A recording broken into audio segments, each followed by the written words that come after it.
అండి నేను టెంపర్స్ 2 స్టోరీలో ఒక సీన్ మీకు చెప్పానండి. ఇప్పుడు సెకండ్ సీన్ వచ్చేసి పేర్లు అయిపోయిన హీరో ఇద్దరు ఎంట్రన్స్ సీన్ అండి. ఎంట్రన్స్ సీన్ ఏంటంటే హైదరాబాద్ సిటీ కమిషనర్లో హైదరాబాద్ సిటీ కమిషనర్ ఆఫీస్లో అంతా అడవుడిగా ఉంటుందండి. కారణం ఏంటంటే ఒక 1 వీక్ బ్యాక్ ఒక నలుగురు కలిసి 12 సంవత్సరాల పిల్లలకి దారుణంగా రేప్ చేసి చంపుతారండి. వాళ్ళని పట్టుకోవడానికి ఇంతవరకు ఎవరు స్పందించలేదని ఆఫీస్ ముందు మీడియా వాళ్ళందరూ అడవుడి చేస్తుంటారు. దానికి సంబంధించినటువంటి ఆడపిల్ల తల్లిదండ్రులు ఇటు వచ్చేసి వీళ్ళు ఆ నలుగురు సంబంధించిన కొడుకులు బిజినెస్ మ్యాన్లు, వాళ్ళ తండ్రులు లేని బిజినెస్ మ్యాన్లు వాళ్ళందరూ అక్కడ హడావుడిగా ఉంటారండి. ఉన్నప్పుడు కమిషనర్ ఆఫీస్లో లోపల అంతా హడావుడిగా ఉంటుందండి.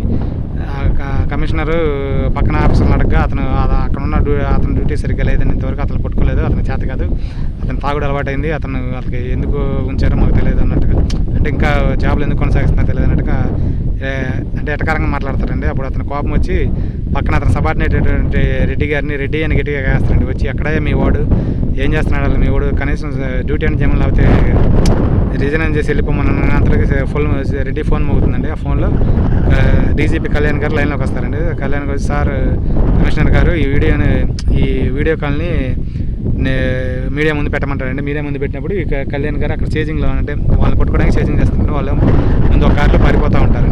సేమ్ అదే టైం ముంబైలో కూడా ఒక కారు ముందే వెళ్తుంటుందండి. ఆ కారు వెనక పోలీస్ కారు పడుతుంటుందండి. అక్కడ డీజీపీ ఎస్ఐ అయినటువంటి దయా గారు అక్కడ డ్రగ్స్ కొట్టుకోవడానికి ట్రై చేస్తూ ఉంటారండి. ఇద్దరు కలిసి ఆ రన్నింగ్ అనేది చేజింగ్ సీన్ సూపర్ ఉంటుందండి.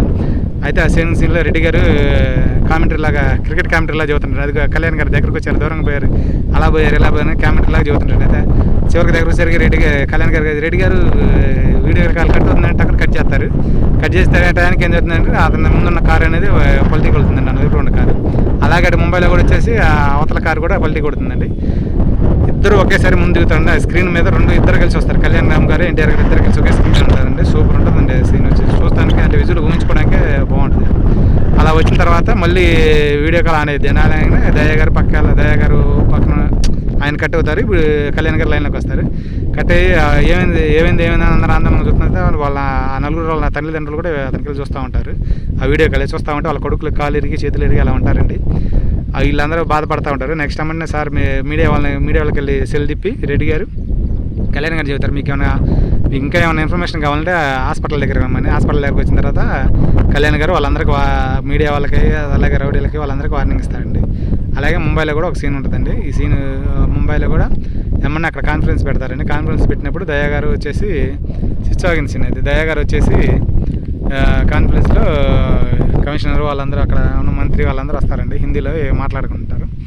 హిందీలో మాట్లాడినప్పుడు ఒకడు అడుగుతారండి, అయినా వాళ్ళని అంత కాళ్ళ మీద కాల్చావు, నీకు అంత వ్యవహారం అయింది, వాళ్ళకి ఏమైనా అయితే పోలీసులకి ఎలా నీ రెస్పాన్సిబిలిటీ ఏదని చెప్పినప్పుడు దయా గారి డైలాగ్ ఉంటుందండి, ఎవరైనా మంచి చేస్తే వాళ్ళ మీద దయాదాలి చూపించాలి, కానీ ఇలాంటి ఎదవలకి దయాదాలు చూపించింది, నేను దయ చూపటం మంచి వాళ్ళ మీద దాడి చేయడం మొదలు పెట్టారంటే వాళ్ళు ఏ దిక్కునున్నా పారిపోవాల్సిందే అనే డైలాగ్ అనేది ఒకటి ఉంటుందండి. ఇది వచ్చేసి సెకండ్ సీన్ అండి. వాళ్ళిద్దరు హీరో ఎంట్రన్స్ ఇద్దరు సీన్. కళ్యాణ్ రామ్ గారిని, ఎన్టీఆర్ గారిని ఒకే స్క్రీన్ మీద చూడొచ్చండి. ప్లీజ్ దయచేసి ఈ యొక్క వీడియోని పూరి జగన్నాథ్ గారి దగ్గరికి, డైరెక్టర్ సార్ దగ్గరికి వెళ్ళేదాకా షేర్ చేయండి. అలాగే కళ్యాణ్ రామ్ దగ్గరికి వెళ్ళేదాకా షేర్ చేయండి. ప్లీజ్ నా ఛానల్ సబ్స్క్రైబ్ చేయండి అండ్ లైక్ చేయండి. ఎందుకంటే నేను ఇంకా వీడియో ఇంకా ముందుకు పోవడానికి బాగుంటుందండి. అంటే మీకు క్లియర్గా చెప్పలేకపోతున్నాను, ట్రై చేస్తానండి. మీ కథ పరంగా వచ్చేసి ఎక్సలెంట్గా ఉంటుందండి. ప్లీజ్ ఈ విషయాన్ని పూరి జగన్నాథ్ సార్ దగ్గరికి వెళ్ళి, కళ్యాణ్ రామ్ గారి సార్ దగ్గరికి వెళ్ళేదాకా షేర్ చేయండి, లైక్ చేయండి, సబ్స్క్రైబ్ చేయండి ప్లీజ్. ఓకే.